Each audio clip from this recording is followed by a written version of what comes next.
2005 CLK320 convertible cabriolet soft top. The W209 is not the same. The vehicle is not built the same.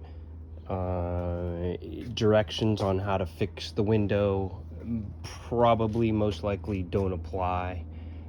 However, some of these little fixes could apply, but as far as the removal of things and the paneling, it doesn't apply. So the object here is not to fix the regulator because it's not fixable.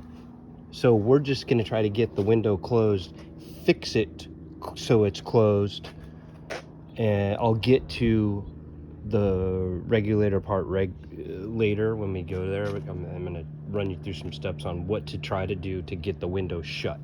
Basically, it's not going anywhere, right?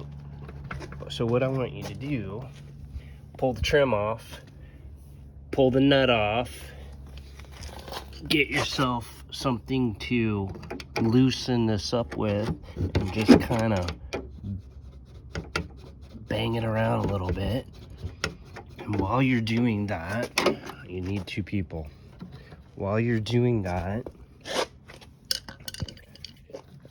pull the glass at the same time, okay? What could happen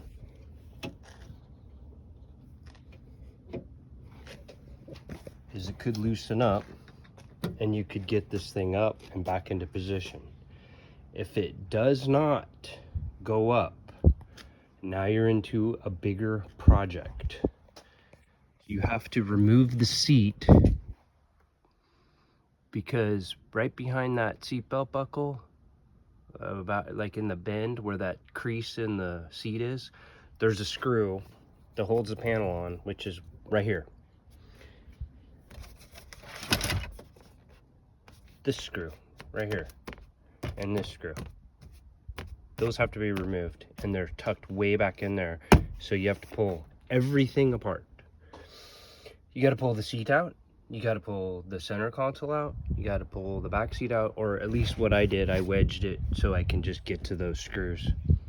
Okay, once you get the paneling off, you're going to see that you can't get anywhere else. This is as far as you can go on the teardown. You can attempt it. You can start tearing apart your whole entire car and take every screw and bolt away, but you're never going to get this off, because all the parts, the mechanisms to the roof are all attached to this panel. No matter how many things you take off, you're not going to get this off without removing the entire roof and all the hinges and pulleys and contraptions that create this roof to move.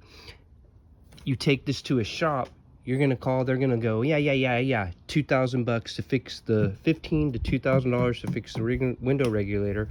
Once they tear it all apart, they're gonna see this and realize they're gonna have to make a phone call to you and tell you, you know, it's gonna be another $4,000 because we have to take the roof off, and you're going to be already in it $1,500 and nothing's going to be fixed. So don't even attempt to fix the regulator. It is not fixable. I can't stress that enough. Okay, so here's what you want to do when you get the paneling off. Don't take any more bolts off, just get the paneling off. Come down here to the bottom, you're gonna see this little foam thing. Pull this foam off. Inside here, there's two pieces to this regulator. There's a moving part and a fixed part. The fixed part is black, the moving part is silver. So what I want you to do, it's better to put a glove on. Get a glove. Push that silver part up at the same time you're grabbing the window. Two people is a really good thing to do. Pull this guy up, and the reason why it is because it slides in the black part, right? It slides up and down as the cable goes. If you're hitting your power button and you hear clank, clank, clank, clank, clank, it's because the cable's busted. There's no way to fix the cable. There's no way to get to it. The only way you could fix that cable is if you literally cut this entire paneling open and to access it, which we won't be doing. So pull straight up, pull the window. I'm doing it with one hand. I need two hands. There we go.